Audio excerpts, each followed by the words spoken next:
अस्सलाम वालेकुम व्यूअर्स। आज की जो हमारी वीडियो है, आज की हमारी वीडियो का मेन पर्पस है एक्टिव एंड पैसिव वॉइस को समझना। Basically active and passive voice के ऊपर मैं 3 वीडियोस पहले भी शेयर कर चुकी हूँ। उन 3 वीडियोस के अंदर हम लोगों ने 3 ऐसे रूल्स देखे थे जिन रूल्स को हम लोग अपने एक्टिव एंड पैसिव वॉइस के अंदर फॉलो करेंगे। फर्स्ट रूल के अंदर हम लोगों ने सीखा था कि इंटरचेंज किस तरह किया जाता है, यानी सब्जेक्ट से ऑब्जेक्ट कैसे बनता है। रूल नंबर 2 के अंदर हम लोगों ने बाय स्टैंडर्ड समझाता था कि हम लोग बाय क्यों लगाते हैं अपने पैसिव वॉइस के अंदर। और जो रूल नंबर 3 था, रूल नंबर 3 के अंदर हम लोगों ने प्रोनाउंस का एक टेबल किया था कि किसके अंदर हम लोग जैसे जब बाय स्टैंडर्ड में चेंज करते हैं तो अपने जो प्रोनाउंस होते हैं उनको हम किस तरह से लिख देते हैं सब्जेक्ट जब ऑब्जेक्ट की जगह पर आ जाता है। तो ये हम लोगों ने बेसिक 3 रूल्स किए थे। अगर वो रूल्स आप लोगों ने अभी तक नहीं देखे तो आप मेरे प्रीवियस वीडियोस में जाकर देख सकते हैं। आज की जो हमारी वीडियो लेक्चर है ये हम लोग एक्टिव एंड पैसिव वॉइस पे ही कंटिन्यू करने वाले हैं। तो जैसे कि आप लोग जानते हैं कि हमारे पास टेंसेस 3 किस्म के होते हैं। एक होता है प्रेजेंट टेंस, एक होता है पास्ट टेंस और एक होता है फ्यूचर टेंस। आगे इन तीनों की आगे फर्दर 4 टाइप्स होती हैं। उनमें indefinite tense, continuous tense, perfect tense and perfect continuous tense आ जाता है। तो इस तरह हमारे पास जो 3 टाइप्स ऑफ टेंसेस हैं उनको आगे फर्दर 4 कैटेगरीज में डिवाइड कर दिया गया। तो इस तरह से ये टोटल 12 टाइप्स ऑफ टेंसेस बन गए हमारे पास। अब इन 12 टेंसेस को हम लोगों ने डिटेल में समझ लिया हुआ है। इनके बेसिक स्ट्रक्चर्स, इनके फॉर्मूलाज, इनको सबको हम लोग अच्छी तरह से डिटेल में समझ चुके हैं। अब आज से हम लोग एक्टिव एंड पैसिव वॉइस को स्टार्ट करने लगे हैं। आज से हमारी जो बेसिक सही वाली वीडियो होगी, आज हमारी एक्टिव एंड पैसिव वॉइस है। इससे जो प्रीवियस वीडियोस थी वो सिर्फ रूल्स थे जो कि हम लोग एक्टिव एंड पैसिव वॉइस में यूज करेंगे या फिर हमारे आगे फर्दर यूज हो सकती हैं वो। तो आपको बताती चलूं कि जो हमारे पास प्रेजेंट टेंस होता है, पास्ट टेंस होता है और फ्यूचर टेंस होता है, इनके अंदर हम सबकी एक्टिव से पैसिव नहीं बनाते। इनमें से टोटल अगर आपके पास 12 टेंसेस हैं तो उन 12 में से सिर्फ हम लोग 8 टेंसेस ऐसे हैं जिनकी हम पैसिव वॉइस में उसको कन्वर्ट कर देते हैं। तो अगर आप लोग टोटल 12 समझे हुए हैं, उन 12 के अंदर से हम लोग जो है सिर्फ और सिर्फ 8 टेंसेस को यूज करेंगे, 4 को यूज नहीं करेंगे। अब कौन कौन सी ऐसे टेंसेस है जिनकी पैसिव वॉइस बन जाती है? तो अगर आपको याद हो तो प्रेजेंट की मैंने आपको कितने बताए? 4 टाइप्स ऑफ टेंसेस बताए। Present indefinite, present continuous, present perfect and present perfect continuous tense. तो जो पहली 3 टाइप्स होती हैं यानी कि present indefinite, present continuous and present perfect, सिर्फ इन 3 टेंसेस की हम लोग पैसिव वॉइस बनाएंगे। जो चौथी टाइप होगी प्रेजेंट परफेक्ट कंटिन्यूस, उसकी हम लोग पैसिव नहीं बनाएंगे। यानी कि सिर्फ पहले 3 टाइप्स को हम लोगों ने इस्तेमाल करना है, आखिरी को इस्तेमाल नहीं करना। इसी तरह अगर हम बात करें पास्ट की, तो पास्ट के भी आगे फर्दर 4 टाइप्स होती हैं। Past indefinite, past continuous, past perfect and past perfect continuous tense. तो इसके अंदर से भी हम सिर्फ पहले 3 टाइप्स की ही पैसिव बनाएंगे, आखिरी टेंस की पैसिव नहीं बनाएंगे, उसकी पैसिव नहीं होती। यानी पास्ट इंडेफिनिट, पास्ट कंटिन्यूस और पास्ट परफेक्ट टेंस को ही हम लोग पैसिव में चेंज करेंगे। जो लास्ट टाइप है उसको हम लोग चेंज नहीं करेंगे। तो ये हमारे पास 3 और 3 कितनी हो गई? 6। अब बचा फ्यूचर। फ्यूचर की भी आप जानते हैं आगे फर्दर 4 टाइप्स होती हैं। Future indefinite, future continuous, future perfect and future perfect continuous. तो इन दोनों के फ्यूचर के अंदर हम लोग क्या यूज करेंगे? फ्यूचर के अंदर से सिर्फ हम लोग 2 टाइप्स इस्तेमाल करेंगे। एक हो जाएगी फ्यूचर इंडेफिनिट टेंस और एक हो जाएगी फ्यूचर परफेक्ट टेंस। सिर्फ हम लोगों ने 2 टाइप्स यूज करनी है फ्यूचर में से, सिर्फ future indefinite and future perfect. जो फ्यूचर कंटिन्यूस होगा यानी कि सेकंड टाइप, और जो 4th टाइप होगी यानी कि फ्यूचर परफेक्ट कंटिन्यूस, उसको आपने यूज नहीं करना। सिर्फ और सिर्फ फ्यूचर के अंदर से हम लोग फ्यूचर इंडेफिनिट और फ्यूचर परफेक्ट को ही यूज करेंगे। फ्यूचर कंटिन्यूस और फ्यूचर परफेक्ट कंटिन्यूस को टेंस को यूज नहीं करेंगे। तो इस तरह से हमारे पास प्रेजेंट की कितनी टाइप्स आ गई? 3, पास्ट की भी आ गई 3 और फ्यूचर की कितनी आ गई? 2। तो सिर्फ और सिर्फ हम लोगों ने 8 टाइप से टेंसेस का इस्तेमाल करना है एक्टिव से पैसिव बनाने के लिए। तो चलते हैं हम अपने टॉपिक की तरफ। तो मेन टॉपिक है हमारा एक्टिव एंड पैसिव वॉइस। आज की इस वीडियो के अंदर हम लोग एक्टिव एंड पैसिव वॉइस को समझेंगे ऑफ प्रेजेंट इंडेफिनिट टेंस। अब जैसे कि मैंने आपको बताया कि प्रेजेंट की हम लोग कितनी टाइप्स को डिस्कस करेंगे एक्टिव एंड पैसिव वॉइस में? 3 टाइप्स को डिस्कस करेंगे। Present indefinite, present continuous and present perfect tense. जो आखिरी टाइप है उसको डिस्कस नहीं करेंगे। तो जो आज की वीडियो हमारी होने वाली है वो है हमारे पास प्रेजेंट इंडेफिनिट टेंस के ऊपर। आज प्रीवियस वाली वीडियो के अंदर मैंने डिटेल से डिस्कस किया था कि जब आप एक्टिव से पैसिव में अपने सब्जेक्ट को चेंज करते हैं तो उसका प्रोनाउन किस तरह से चेंज हो जाता है। यानी आई मी में कन्वर्ट हो जाएगा, शी हर में, ही हिम में, यू में ही रहता है, दे कन्वर्ट हो जाता है देम में, और वी कन्वर्ट हो जाता है अस में।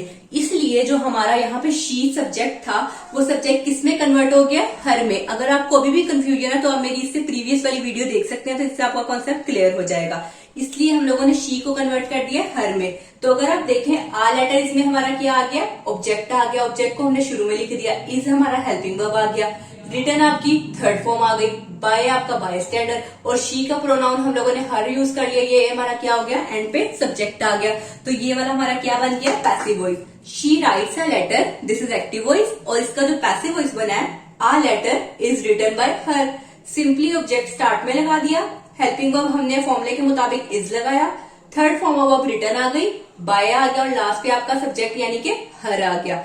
अब सेकंड एग्जांपल जो आपको गिवन है, आई ईट एन एप्पल। अब अगर इसमें आप फोकस करें तो आई हमारा क्या है, सब्जेक्ट है, ईट आ गया आपका वर्ब, एन एप्पल ये सारा क्या आ गया, ऑब्जेक्ट आ गया। अब मैंने अभी आपको बताया कि जो एप्पल के पहले क्या लिखा हुआ है, एन क्योंकि एप्पल ए वोवल था तो इसलिए उन्होंने एन लिख दिया। ए या एन का वर्ड इसलिए यूज होता है ताकि वो सिंगुलर को शो कर सके, एक चीज को शो कर सके। अब इसके अंदर क्या होगा, ये आपका एक्टिव सेंटेंस था। एक्टिव सेंटेंस में अगर आप देखें तो पहले हमारा सब्जेक्ट आ गया, फिर फॉर्म ऑफ वर्ब आ गई, और लास्ट पे आपका ऑब्जेक्ट आ गया। अब आपने इस एक्टिव से किस में जाना है, पैसिव में जाना है। तो पैसिव में जाने के लिए हम लोग क्या करते हैं, ऑब्जेक्ट लगाते हैं, फिर अपने हेल्पिंग वर्ब लगाते हैं, थर्ड फॉर्म लगाते हैं, बाय एंड सब्जेक्ट लगा लेते हैं। तो अब इसमें से आप मुझे देख के बताएं, इसमें आपका हेल्पिंग वर्ब से आगे कौन सा लिखा हुआ था, ऑब्जेक्ट लिखा हुआ है। एन एप्पल आपका क्या है, ऑब्जेक्ट है, तो एन एप्पल आप बिल्कुल स्टार्ट में ले आए फॉर्मूले के मुताबिक। उसके बाद क्योंकि एन लिखा हुआ था, एन शो कर रहा है कि एप्पल एक ही है, तो एक चीज के लिए हम लोग यहाँ पे इज लगा लेंगे। उसके बाद हमने थर्ड फॉर्म वर्ब का इस्तेमाल करना है। तो आपको पता है यहाँ पे जो वर्ब दिया गया वो है ईट। ईट की सेकंड फॉर्म होती है एट, और थर्ड फॉर्म क्या हो जाएगी, ईटर। इसलिए ईट की जगह हमने यहाँ पे लिख लिया ईटन। देन आपने यूज कर लिया बाय। अब यहाँ पर आपका सब्जेक्ट क्या था, आई। तो आई जो है हमारा प्रोनाउन है, तो प्रोनाउन किस में चेंज हो जाएगा, पैसिव में आके मी में। ये हमने कंडीशन, एक रूल पढ़ा था कि जितने भी हमारे प्रोनाउंस होते हैं जब वो एक्टिव से पैसिव में जाते हैं तो वो इस तरह से कन्वर्ट हो जाते हैं। आई किस में कन्वर्ट हो जाएगा, मी में, इसलिए हम लोगों ने मी राइट कर दिया। अब इसके अंदर एन एप्पल हमारा ऑब्जेक्ट आ गया, इज आपका हेल्पिंग वर्ब, ये आपकी फॉर्म ऑफ वर्ब बाय फॉर्मूले का, और मी आपका क्या आ गया है, एज अ सब्जेक्ट आ गया, जो आपने प्रोनाउन में चेंज कर दिया। फॉर्मूले के साथ भी आप मैच कर सकते हैं, एन एप्पल इज ऑब्जेक्ट। उसके बाद इज एमआर में से हमने इज इसलिए चूज किया क्योंकि एप्पल क्या था, सिंगुलर था। थर्ड फॉर्म ऑफ वर्ब ईट की हमने लगा दी ईटन बाय फॉर्मूले का, और जो सब्जेक्ट आई था, आई को चेंज कर दिया मी में। तो ये आपकी सेकेंड एग्जाम्पल कंप्लीट हो गई। I eat an apple, this is active sentence, and apple is eaten by me, this is passive sentence. एक छोटा सा डिफरेंस आप ये भी याद रख सकते हैं कि जो एक्टिव और पैसिव में दोनों को एक दूसरे से डिफरेंशिएट करता है। ये डिफरेंशिएट इस तरह से करते हैं, जो एक्टिव वॉइस होते हैं उनके अंदर आपका मेन फोकस सारा का सारा आपके सब्जेक्ट पर होता है। सब्जेक्ट से मुराद काम करने वाले पर होता है। आप इधर से देख सकते हैं कि शी राइट्स अ लेटर, उसने खत लिखा या वो खत लिखती है, तो इसमें सारा का सारा फोकस किस पे था, आपकी शी पे यानी कि सब्जेक्ट पे था। या दूसरी एग्जांपल पे आप देख लें, आई ईट एन एप्पल, मैं एक सेब खाता हूं, तो इसके अंदर मैं के ऊपर फोकस है, आई पे फोकस है। एक्टिव वॉइस का ताल्लुक आपके सब्जेक्ट से होता है, आपका मेन फोकस सारा का सारा आपके सब्जेक्ट पर जा रहा होता है। इसी तरह अगर हम बात कर लें एक्टिव वॉइस से पैसिव वॉइस के अंदर, अगर आप पैसिव वॉइस की बात करें तो पैसिव वॉइस के अंदर हमारा मेन फोकस आपके ऑब्जेक्ट पर होता है। ऑब्जेक्ट से मुराद जिसके ऊपर काम किया गया है, क्योंकि हमारा टेंस का जो स्टार्ट है वो ही ऑब्जेक्ट से हो रहा है, तो आपका सारा का सारा फोकस किस पे आ रहा है, ऑब्जेक्ट पे। A letter is written by me, ये खत किसने लिखा है, मैंने लिखा है, तो ये सारा का सारा फोकस आपके लेटर पर आ गया यानी ऑब्जेक्ट पर आ गया। अगर दूसरी एग्जांपल की बात करें, an apple is eaten by me, इसमें भी सारा का सारा फोकस आपका किस पे आ रहा है, ऑब्जेक्ट पर। ये बात आपने सिंपली याद रख लेनी है, एक्टिव में आपका फोकस होगा सब्जेक्ट पे और पैसिव में आपका फोकस सारा किस पे हो जाएगा, ऑब्जेक्ट पे।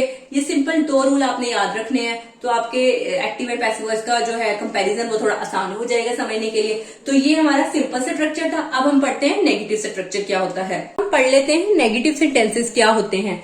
अब प्रेजेंट इंडेफिनिट टेंस तो हमारा टॉपिक चल रहा है, अब हमने इसमें डिस्कस करने लगे हैं नेगेटिव क्या होते हैं। नेगेटिव में आपको पता है जो ऊपर वाला टेबल है इसमें मैंने लिखा है एक्टिव फॉर्मूला और नीचे वाला लिखा हुआ है पैसिव का स्ट्रक्चर। जो फर्स्ट लाइन में आपको शो किया गया है ये है एक्टिव सेंटेंस का फॉर्मूला स्ट्रक्चर, और जो सेकंड बॉक्स में आपको गिवन है ये है पैसिव वॉइस का स्ट्रक्चर। आप जानते हैं कि जो प्रेजेंट इंडेफिनेट होता है जब हम उसका नेगेटिव सेंटेंस बनाते हैं तो उसके अंदर हम लोग हेल्पिंग वर्ब यूज कर लेते हैं डू एंड डज का। अब क्योंकि ये नेगेटिव है तो नेगेटिव के साथ आपने नोट तो यूज करना ही करना है। फर्स्ट फॉर्म ऑफ वर्ब लगती है, लास्ट पे आपका ऑब्जेक्ट आ जाता है। तो ये स्ट्रक्चर आपको याद होगा क्योंकि हम प्रेजेंट इंडेफिनिट को पढ़ रहे हैं नेगेटिव में। सिंपली सबसे पहले आ गया सब्जेक्ट, देन आप यूज कर लेंगे अपने helping verb do and does, not आ जाएगा, first form of verb and last पे ऑब्जेक्ट। तो ये वाला आपका कौन सा हो गया, एक्टिव का फॉर्मूला। अब जब आपने एक्टिव से पैसिव में जाना तो तब आप कौन सा स्ट्रक्चर यूज करेंगे। सेम स्ट्रक्चर आपका यही रहना है जिस तरह आप लोगों ने सिंपल में एक्टिव से पैसिव में गए थे, सेम टू सेम स्ट्रक्चर यही रहना है, सिर्फ इसमेम हम लोगों ने नोट का इजाफा कर देना, बाकी same to same as it is रहना है। ऑब्जेक्ट आपने बिल्कुल स्टार्ट में लगा दिया, उसके बाद आपने हेल्पिंग वर्ब यूज करने इज, एम, आर। अब नोट हम इसलिए यूज करें क्योंकि ये हमारा नेगेटिव सेंटेंस है। फिर उसके बाद हम लोग यहाँ पे जो फॉर्म ऑफ वर्ब यूज करेंगे वो यूज करेंगे थर्ड, क्योंकि मैंने आपको अभी बताया कि जो पैसिव वॉइस होंगे उसमें जो मर्जी टेंस हो, चाहे आपका इंट्रोगेटिव है, नेगेटिव है, सिंपल है, कोई भी, प्रेजेंट का, पास्ट का, फ्यूचर का, आपने हमेशा third form of verb he use करनी है, इसलिए थर्ड फॉर्म ऑफ वर्ब आ गई। उसके बाद हम लोगों ने बाय स्टैंडर्ड का रूल फॉलो करते हुए बाय लगा दिया, लास्ट पे आपका आ गया सब्जेक्ट। तो ये बात आपको पता है कि सबसे पहले सब्जेक्ट आता है, ऑब्जेक्ट लास्ट पे आता है, किसमें, एक्टिव में। अगर हम बात करें पैसिव में तो सबसे पहले ऑब्जेक्ट आएगा और लास्ट पे आपका सब्जेक्ट आ जाएगा। इज, एम, आर का मैंने आपको अभी बताया कि क्योंकि हम लोग प्रेजेंट इंडेफिनिट पढ़ रहे हैं तो जो इससे नेक्स्ट वाला टेंस यानी कि कंटिन्यूज होगा उसके हेल्पिंग वर्ब्स हम लोगों ने यूज करने। आप ये निशानी लगा के याद कर सकते हैं एज अ ट्रिप या ट्रिक, क्योंकि हम लोगों ने इज, एम, आर कंटिन्यूस में पढ़ते हैं तो इससे नेक्स्ट वाले में हम लोग इज, एम, आर यूज करते हैं, इसलिए हम लोगों ने यहाँ पे हेल्पिंग वर्ब यूज कर लिया इज, एम, आर। और ये अकॉर्डिंग टू आपने अपने ऑब्जेक्ट के मुताबिक चूज करने हैं। अगर आपका ऑब्जेक्ट सिंगुलर हो या ही, शी, इट हो तो आप यूज कर लेंगे इज। अगर आपका ऑब्जेक्ट आई हो तो आप एम लगा देंगे। अगर आपका ऑब्जेक्ट प्लूरल हो या फिर वी, यू, दे हो तो आप आर लगा देंगे। देन आप यूज करेंगे नोट क्योंकि आपका नेगेटिव पढ़ रहे हैं। फिर आप थर्ड फॉर्म ऑफ वर्ब लगाएंगे, लास्ट पे आप बाय एंड सब्जेक्ट यूज कर लेंगे। तो ये हमारे बेसिक स्ट्रक्चर से नेगेटिव के। अब हम इनकी कुछ एग्जाम्पल्स कर लेते हैं जिससे हमारा कॉन्सेप्ट मजीद क्लियर हो जाएगा। फर्स्ट एग्जाम्पल में आपको गिवन है we do not read books, हम किताबें नहीं पढ़ते हैं। तो अगर आप इसके अंदर देखें वी हमारा क्या है, सब्जेक्ट है, do helping verb, note show कर रहे नेगेटिव को, रीड आपकी फर्स्ट फॉर्म वर्ब आ गई और बुक्स क्या आ गया आपका, ऑब्जेक्ट आ गया। तो ये हमारा स्ट्रक्चर किसका था, एक्टिव वॉइस का। अब आपने क्या बनाना है, पैसिव वॉइस। तो पैसिव वॉइस में आप लोग जानते हैं सबसे पहले क्या आता है, ऑब्जेक्ट आता है। तो ऑब्जेक्ट यहाँ पे क्या था, बुक्स, बुक के आगे एस लगा गया है तो इसलिए हम लोगों ने बुक्स लिखा है। क्योंकि बुक्स ज्यादा है, एक से ज्यादा है, इसलिए इसके साथ एस लगाया गया है। तो ज्यादा चीजों के साथ हम लोग यहाँ पे यूज कर लेंगे आर। फॉर्मूले के मुताबिक आ जाएगा नॉट। उसके बाद आपने third form of verb use करनी है। आपको पता है कि कुछ ऐसी स्पेसिफिक फॉर्म्स ऑफ वर्ब होती हैं जो कि सेम टू सेम रहती हैं। जैसे रीड की थर्ड फॉर्म रीड ही होती है, रीड की सेकंड फॉर्म भी रीड ही रहती है और थर्ड फॉर्म भी रीड ही रहती है। ऐसे आपको काफी सारे वर्ड्स हैं, जिस तरह कट, कट एक ऐसा वर्ड है जो कि सेम रहता है, cut cut cut.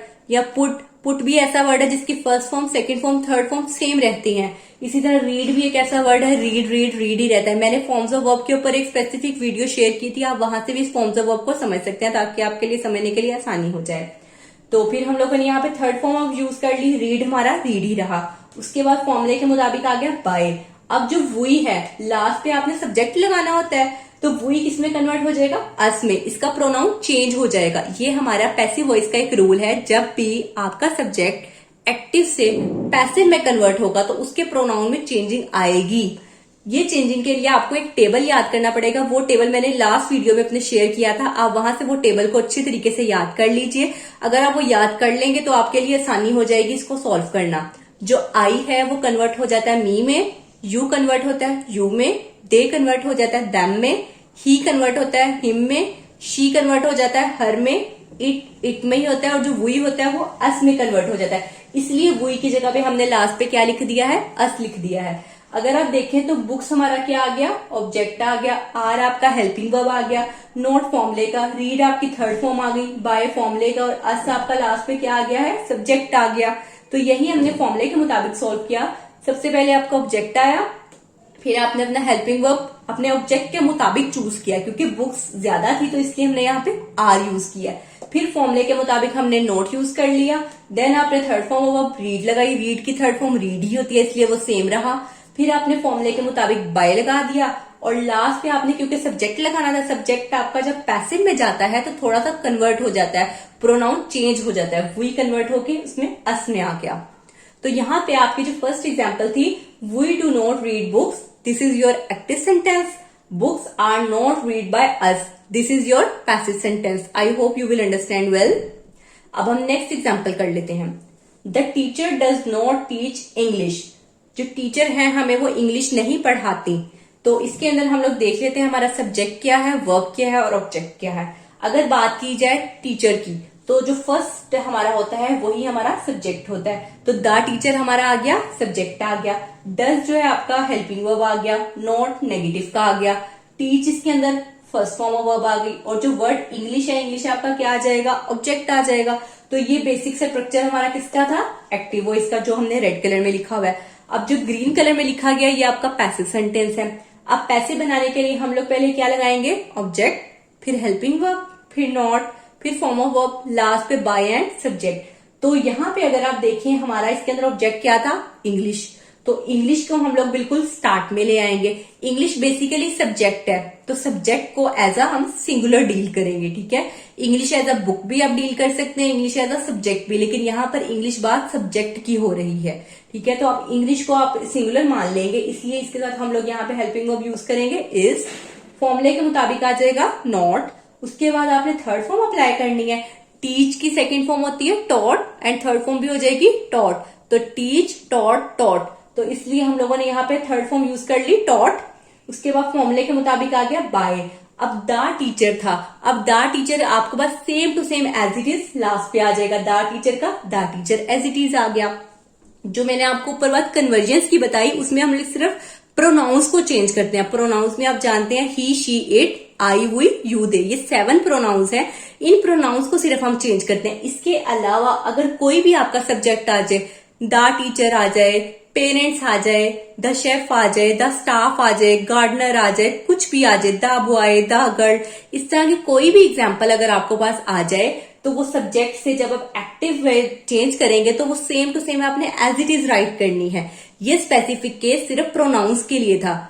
I, we, you, they, he, she, it, ये जब आएंगे, प्रोनाउंस आएंगे, तब आपने ये वाली कन्वर्जेंस करनी है। यानी कि वी से अस में चले गए, शी से हर में चले गए, आई से मी में चले गए, ये सिर्फ प्रोनाउंस के केस में है। लेकिन अगर आपका सब्जेक्ट इस तरह का कोई वर्ड है जिसमें किसी का नेम दिया गया है या वैसे कोई कॉमन नेम है या प्रॉपर नाउन है, तो फिर आपने वही एज इट इज राइट कर देना इन पैसिव वॉइस।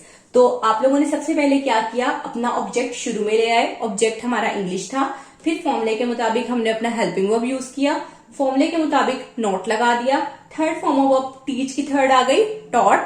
फॉर्मूले के मुताबिक बाय आ गया और सब्जेक्ट क्योंकि आपका टीचर था तो वो आपने लास्ट पे राइट कर दिया। इंग्लिश एज आपका ऑब्जेक्ट डील हो रहा है। आगे ये फॉर्मूले के मुताबिक ये थर्ड फॉर्म ऑफ वर्ब आपके पास आ गई बाय स्टैंडर्ड का, और जो द टीचर था आपका ऑब्जेक्ट था। The teacher does not teach English, this is your active sentence. English is not taught by the teacher, this is your passive sentence। तो ये आपकी सेकेंड एग्जाम्पल थी। तो आज के इस टॉपिक में हम लोगों ने प्रेजेंट इंडेफिनिट टेंस को डिस्कस किया, जिसमें हमने उसके सिंपल में एक्टिव एंड पैसिव को समझा, और अब हम लोगों ने यहाँ पे नेगेटिव में समझा। सिंपल में आप इजी सा था, सिर्फ फर्स्ट फॉर्म के साथ एस और ईएस में गिवन हो तो वो आपका एक्टिव होता है, और जब आप उसका अपने पैसिव बनाना है तो ऑब्जेक्ट को शुरू में ले जाएं, इज एम आर आपके हेल्पिंग वर्ब, थर्ड फॉर्म लगानी है, लास्ट पे आपका सब्जेक्ट आ जाएगा, सिंपल। और अगर यही बात हम नेगेटिव में करें तो डू, डज और नोट लगता है। ये आपको बात को पता है कि नेगेटिव होता है, तो प्रेजेंट इंडेफिनिट टेंस में जब भी नेगेटिव आता है तो डू, डज और नोट लगा करता है। लेकिन अगर आपने इसका पैसिव बनाना है तो ऑब्जेक्ट को स्टार्ट में ले आए, इससे हमारा आपके वही हेल्पिंग वर्ब चल रहे हैं। क्योंकि नेगेटिव है तो नोट लगा देंगे। थर्ड फॉर्म में चेंज हो गया, बाय एंड सब्जेक्ट आ गया। ये हमने उसकी 2 एग्जाम्पल्स की। अगर आपको ये वीडियो अच्छी लगे तो इस वीडियो को लाइक करें, शेयर करें, सब्सक्राइब करें। Thanks for watching.